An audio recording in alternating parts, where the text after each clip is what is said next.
全熱門係7，準備。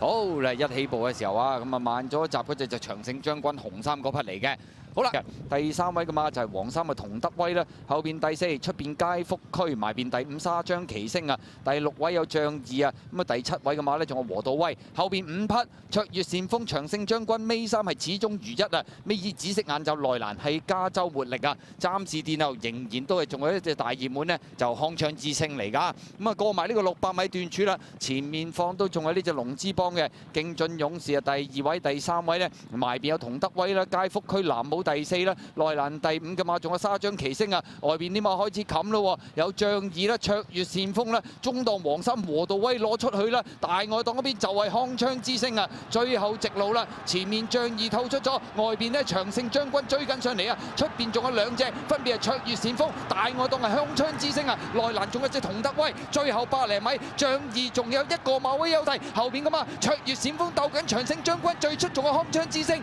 贏馬嗰匹係仗義啊！跑第2名，細隻啲嘅，中間俾人夾住咗嗰隻呢，卓越善風係咪佔先呢？要影嘅，埋邊紅衫10號呢，就長勝將軍，出邊係康昌之星啊！結果今場賽事呢隻仗義入彎就率先發力，結果掟甩野馬，跑第2名，第一眼望落去呢，卓越善風細隻啲，但係終點嗰步佢係啄咗落去，入邊紅衫黃帽長